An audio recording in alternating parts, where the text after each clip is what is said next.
And when you done it, you just turn it around and see the people and come back to me. And after that, you say, okay.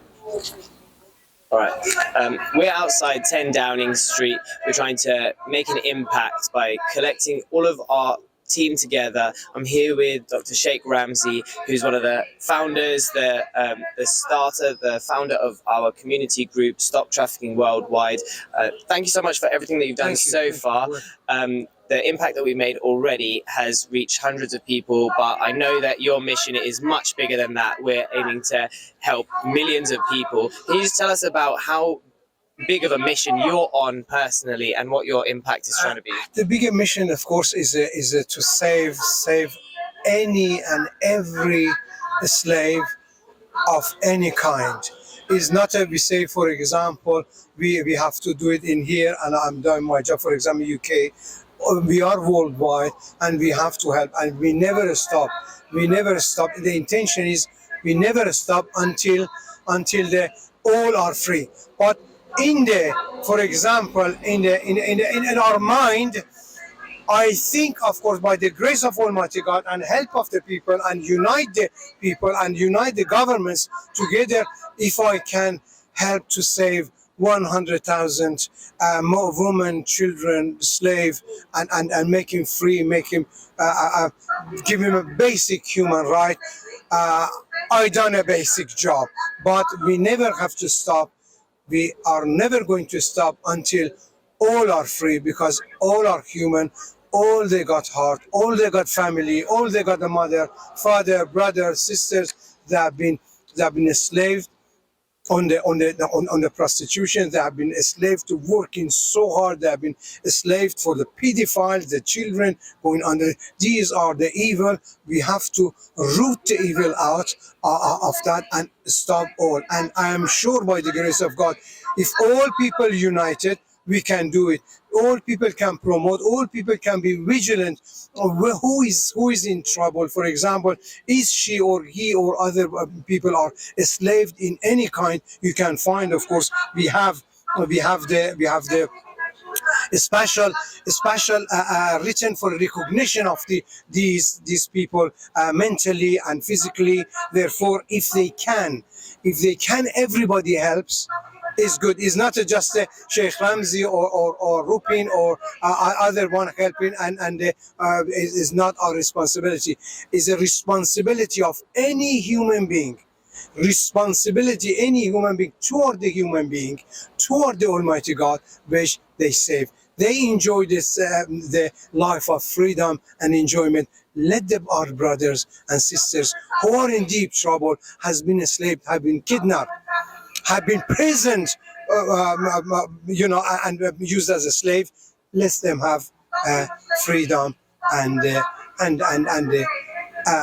enjoy the life. Yeah.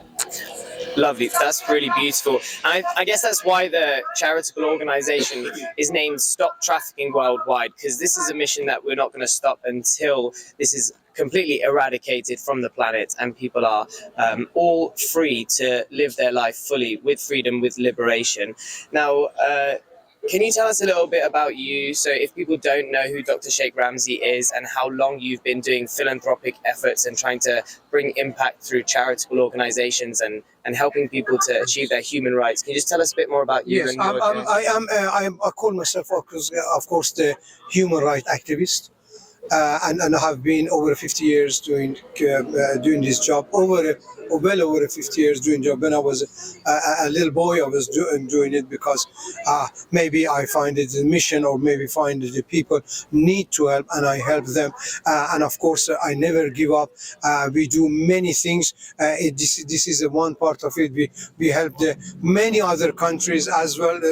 As justice and peace should be for every individual as human right, human being. Justice and peace. This is a very important, no matter if it's a community, no matter if it's a family, community, cities, countries, or a nation. We have to help them all together, because we are all human. We are breathing one air, we drinking from the one water, and of course, we should live together in peace.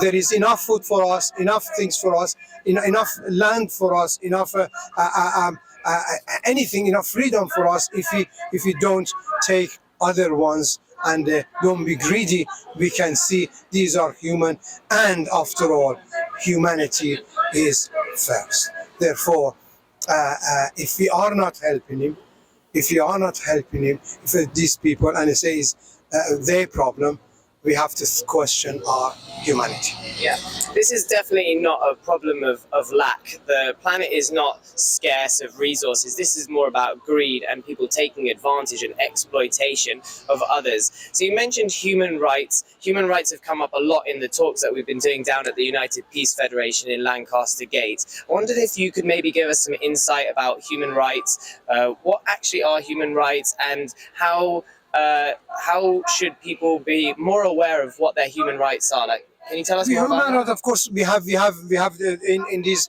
we have a several booklet which they show the human rights. Some people say 30, some people say 20, but the basic is a freedom of, they have a freedom of speech. Of course, the most things they should have a right to talk, right to live, right to not be oppressed with somebody else's, and of course they have a food, the right of a food, the right of a drinks, the right of the liberty, and the right of the have a one little bed when you go, have a plate of food, the minimum a plate of food, and somewhere nice and warm to sleep. These are the basic human rights. Education is a very, very important, mostly education of human rights, and of course security. Security of the people is very, very important, because you don't want to sleep and after that tomorrow in the night take the people taking everything. Security, education, happiness, families, and of course this called part of human. Is many, but we are talking in general. If you have the five basic human rights, which we said here, you're okay.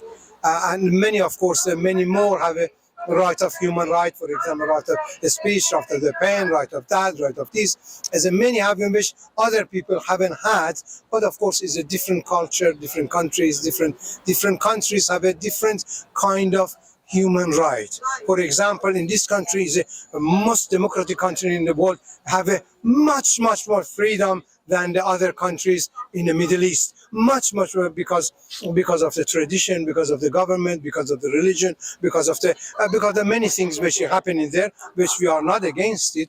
However, they have their own right, we have. But I believe all should have the freedom like a United Kingdom, which has freedom of speech, freedom of religion, and God bless them all. Yeah, absolutely.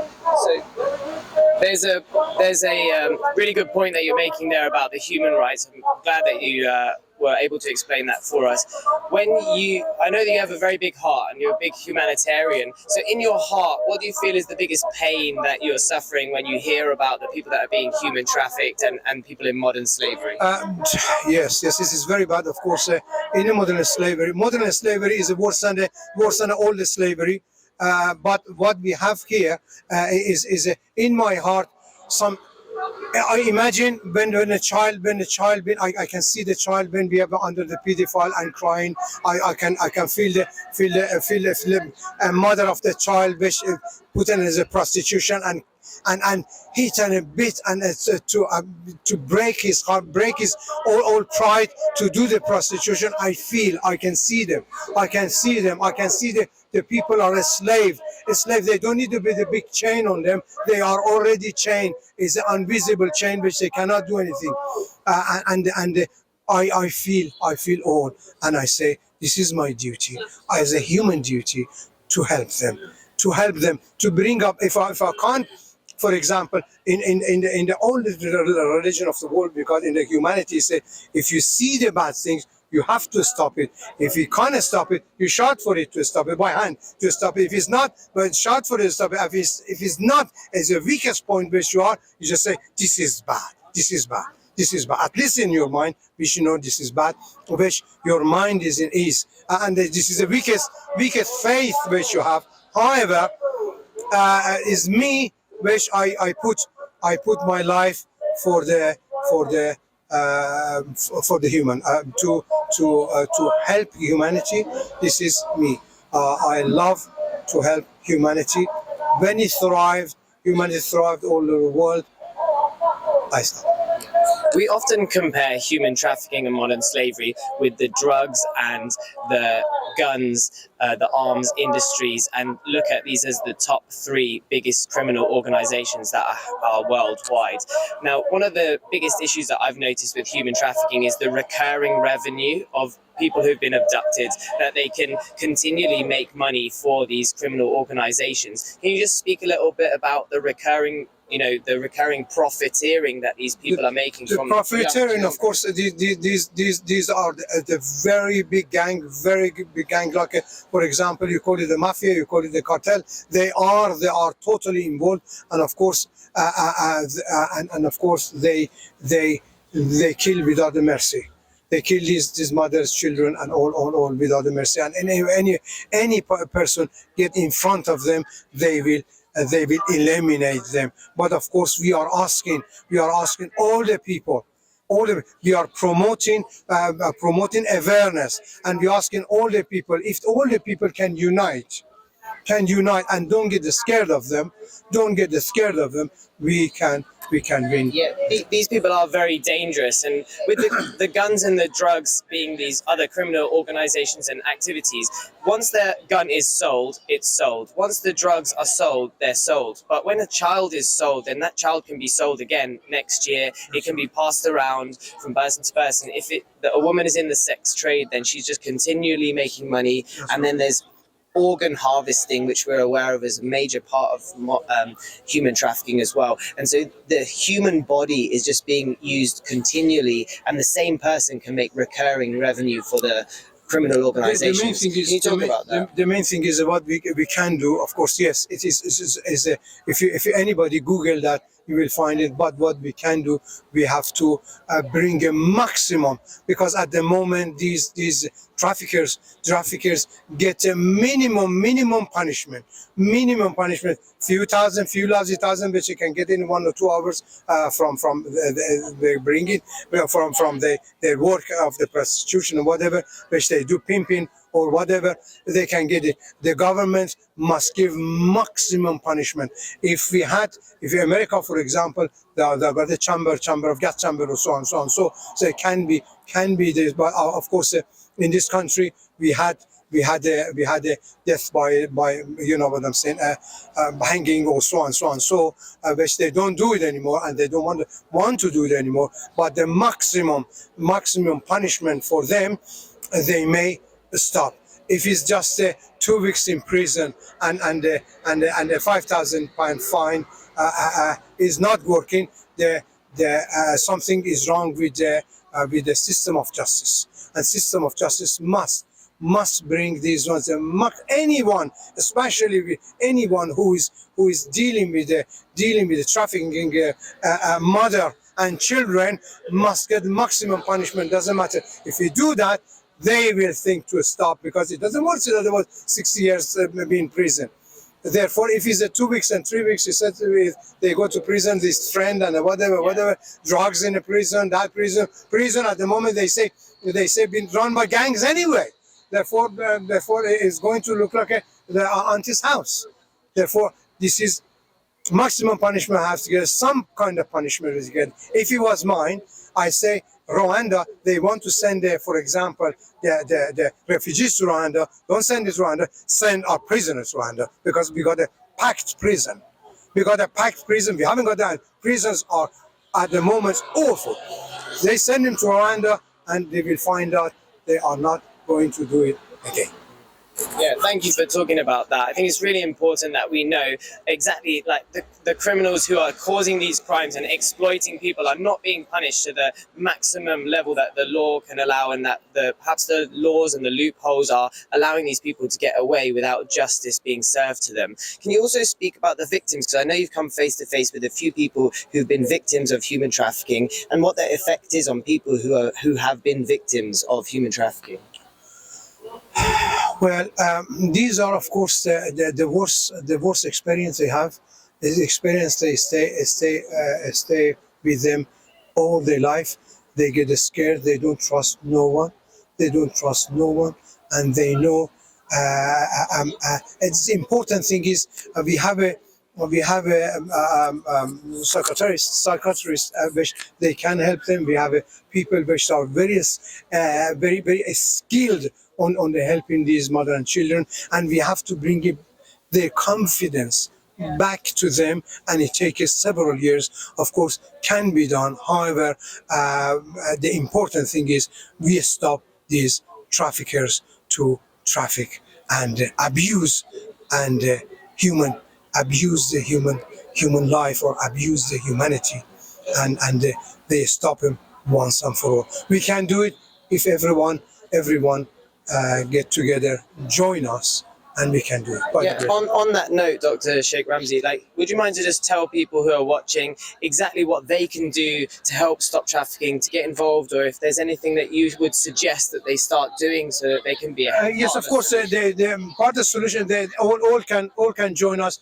My brothers and sisters, the friends, all can join us, our organization. Join our organization. We have all the skills which we want. We have a psychiatrist. We have a if you have a houses, the safe houses, we have a people which they know, and they can help you all. If you want, of course, if you don't want to phone the police, you can phone us, and we can contact with you and contact with the organization, other organization, to help you. But of course, what we have, this is a 10-15 point which we have here, which the people should know.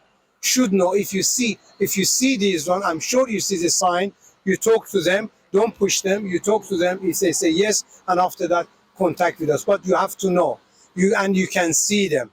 You can see this has been designed by special expert and special people, which they can see what is their situation, what kind of effect have in them, and after that you can see those effects, and you can help them. This is the only I can say. Thank you. Thank you so much for all that you've done and for founding this organization. God bless, and keep on going. The solution is going to come quicker than you know, because Amen. when people are working together and united. I'm going to take this leaflet, the white one. I'll just explain to everybody what's on the pointers. But thanks so much for your time. All right. So the points that were on this leaflet are that we all have a part to play in the fight against modern slavery and human trafficking. Victims are often hidden in plain sight, but with your help, we can see victims identified and rescued, breaking the grip of this crime. While no two victims experience exploitation in the same way, here are some of the common signs and patterns to look for. So, first of all, living conditions. They live in unclean, cramped, overcrowded accommodation, or they live and are employed in exactly the same location, or perhaps that they don't have many personal possessions. If you notice that somebody's isolated, they're rarely allowed to travel on their own, they seem like they're under the influence of other people, they rarely interact with or a bit unfamiliar with the people in their neighborhood or their place of employment, or if they have relationships that are not typical, like boyfriend and girlfriend who's much older or inappropriate, their appearance, so if they have indications of physical or psychological abuse, untreated injuries, if they look unkempt, malnourished or untidy, anxious or agitated, withdrawn and neglected. They always wear the same clothes. If the clothes that they do wear are unsuitable for the type of employment that they have, or they might be engaged in substance misuse like alcohol and drugs. If their controlled movement or unusual travel times are shown up to you, like if they have no official identification, they don't have opportunity to move freely, they've had their travel documents retained like passports. You want to come in? Yeah, come in. Saf, you wrote this, right?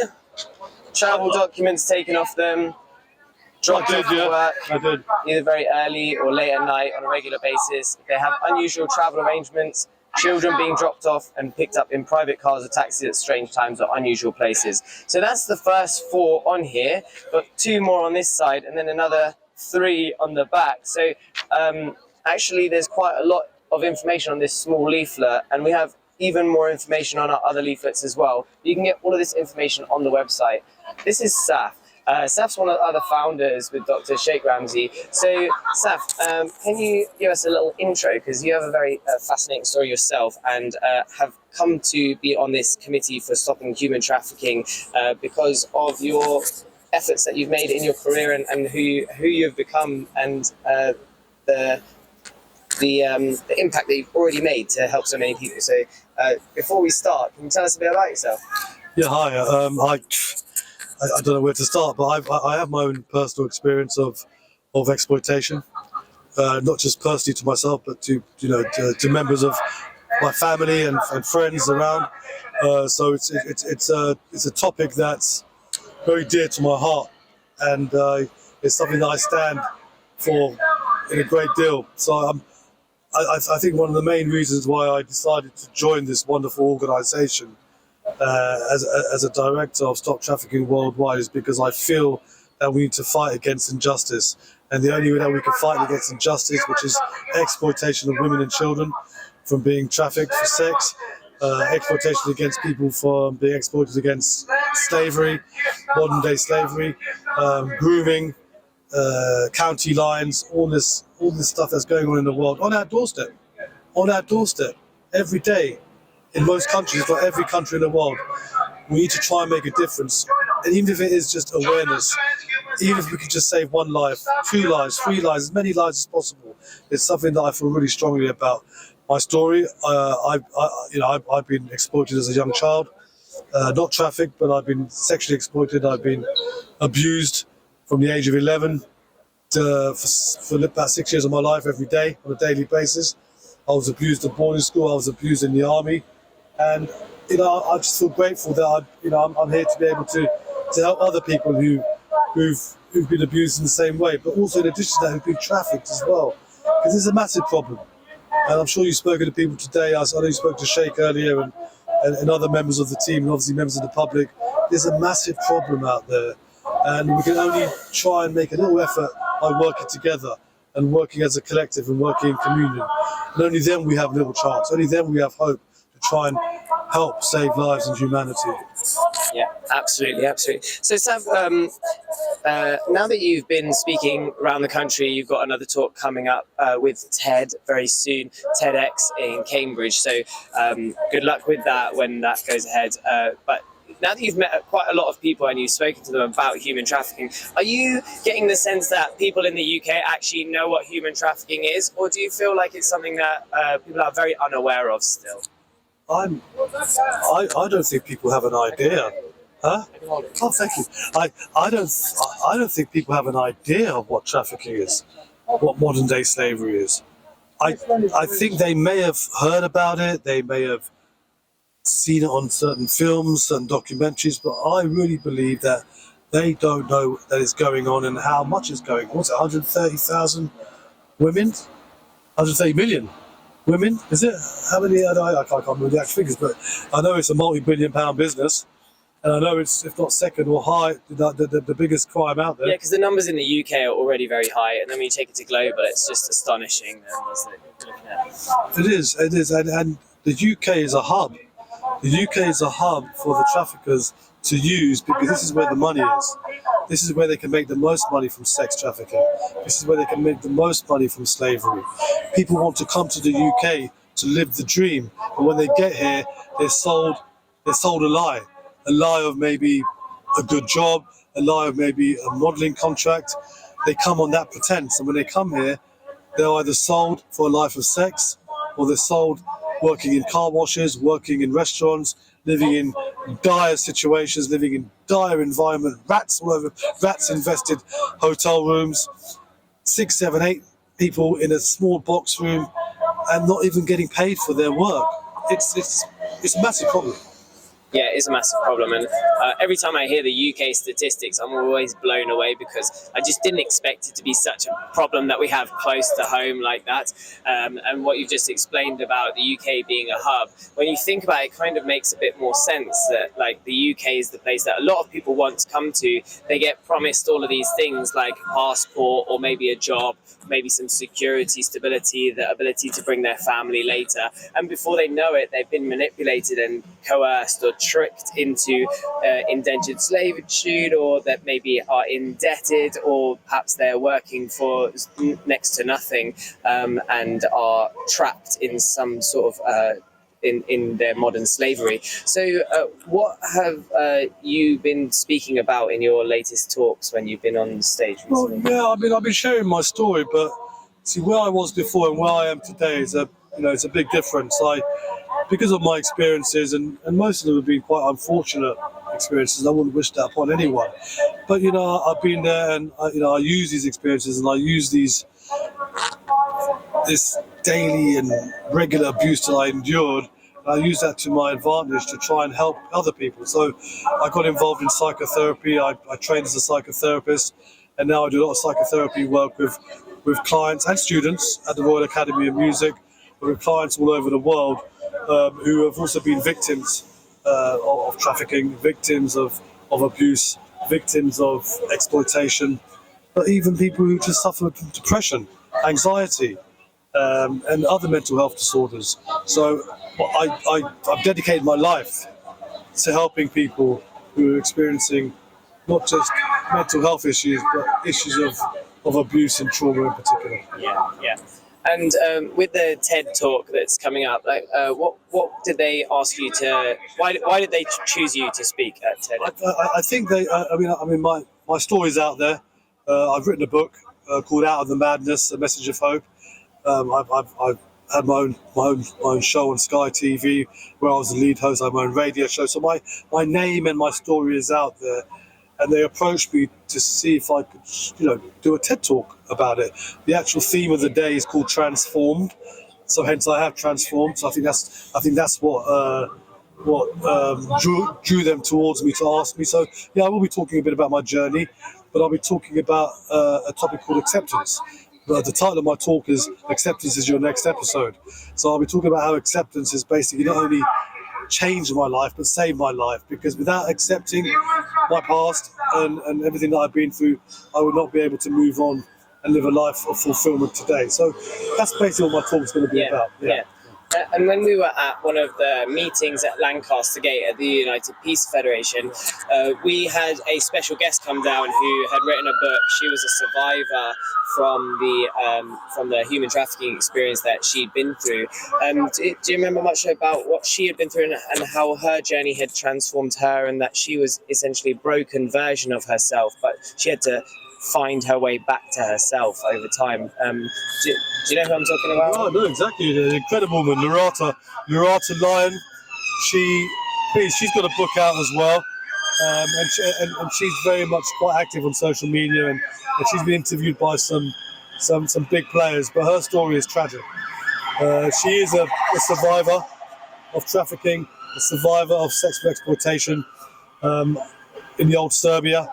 And I won't say too much about her story, because I think it's important that you read the book yourself and also see her interviews. But an incredible woman who has survived things that you can only dream about. I mean, it's unthinkable, unfathomable to even think about what this lady has been through. But she's a survivor, and we're grateful to have her as one of our patrons of Stop Trafficking Worldwide, CIC.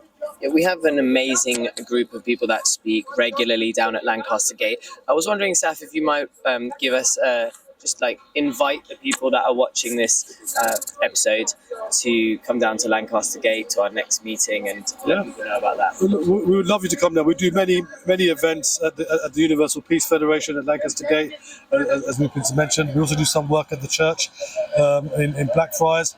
We're hoping, and please don't hold me to this, but we're hoping to have our next event at Westminster. A very good supporter of our organisation, Mr. Shaukat Ali, who's an MP for Labour. We're going to hopefully try and use and ask his services for our next event to be at Westminster. But either way, if it's not, it's going to be the Universal Peace Federation. So please, please, please join us. Look at our website, stoptrafficking.co.uk. And we have, obviously, it's updated on a regular basis, which will tell us when our next event's going to be. But also on Eventbrite and social media, we're everywhere now. So please keep an eye out for our next event. It will either be at UPF or at Westminster. Amazing. Thank you, sir. Thank you. That was amazing. Thank you. You do a great job.